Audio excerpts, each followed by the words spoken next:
Hey guys, welcome back. It's Coach Twist, RFL Legends Dynasty. Just wanted to recap last year's 2029-2030 season before I jump into the preview for 2030. Pretty special season last year. First national championship, first Heisman Trophy winner, first undefeated season, tons of other accolades and awards for the team. So it was a really impressive year. Obviously, I would be remiss to think that I'm going to be matching those goals that I had last year. We just don't have the same team. We're having to fill a lot of holes, a lot of big shoes. So that said, I'm going to be jumping into a preview of what we're looking at moving forward. So sit back and enjoy, and hopefully we can produce some more magic this season. All right, so now we're going to take a look at the team schedule for this upcoming season. Got a nice little warm up. We got 3 games, 2 at home against sub-level teams, so we should come away here with 3 wins going into our first user game versus a new coach in Washburn. So we don't know a whole lot about this guy, so it'd be nice first time meeting in this league together. It'll be a home game, which is great. Moving on past the bye, we have another conference game. Actually, it's our first conference game against Auburn, and then jumping into our user conference slate here, game with Ferris State, Kentucky, newcomer to the conference, Coach Gage. He actually transferred over here from the Big Ten, so welcome. We go Ole Miss, and that is actually it's nice. We got 2 away games for those user games there, and then we've got a home game. We got another away game for user game, Coach Martin in Snow College, and then wrap things up with our final game, which is at home user game there with South Dakota State Jackrabbits. And again, I don't really remember who the coach is there either, so we'll find out and go from there. All right, jumping over into our depth chart. Take a peek here. We've got some new faces everywhere. I think the starting quarterback will be Antoine Ramsey. However, and looking at our freshman quarterback here in Alton Brown, we've got some talent here underneath. So kind of an overall better player, especially since he's a freshman. I might start the freshman just to get the Alton Brown era started. We'll see though. I really like Ramsey's size. He's 6'5", he's mobile, so we'll see. I don't know what I'm going to do there yet. In the backfield, I'm excited. I've got a power back starting for the first time in a while, and I really miss having my power back before. So I got a nice little thunder and lightning punch with Huval and Whipple.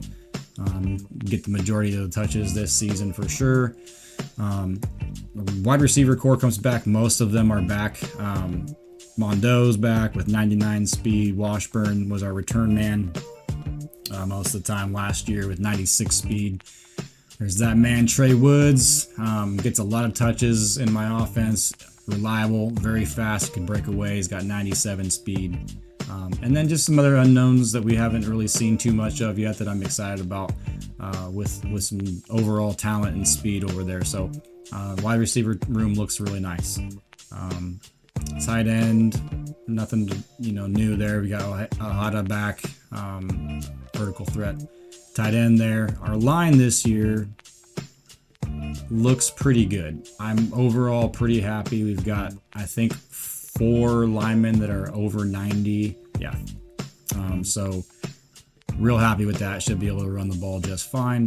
Defense, we're bringing back Ringo. Bradley Ringo was a pretty big time player for us last year as a sophomore. New names here, Hundley and Adams. And again, new names up front. Again, we've got some newcomers with Busby, Salazar, and Carew. I'm not really sure who's going to get playing time in there. It looks like Busby's got it locked up for one of the spots. Left outside backer, we've got Matt Parker is a new name again coming in. He's a senior, hasn't seen the field yet. Kind of speaks to our depth over the last couple of years. Hyde and Fannin, again, newcomers, haven't even seen them yet on the field. Adkins and Maddox, once again, these are all new guys. Have not even really seen much playing time at all yet. So very, very green defense. We got Willingham and Wing back in the action here at corner. Willingham actually got some playing time as a freshman last year. Did well. Sneed's back. Pretty good corners. I'm not, too worried about that. Swan is real nice. Number 0 back there, free safety. This is his senior year. Expect big things out of him for sure.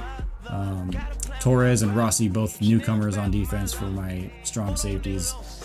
So really not a whole lot to write home about with this team. It's just going to take, scheme, balance, consistency, and not turning the football over, I think, to have success this season. All right, guys. Hey, that's going to wrap it up for this season's preview. SOU Raiders football 2030. Not sure what to expect. I've got a lot of new faces, a lot of big roles to fill. So while I'm optimistic for the challenge, I'm a little nervous too. I've got some big games coming up on that schedule, like you saw. 5 user games, so I'm really looking forward to that. Make sure you guys follow along. I'll post the games as they come, but I'll also post a link down below with the league's channel, so you can follow along with all the rest of the games in the league too. Again, I really appreciate you guys watching. Thanks again. I'll see you next time.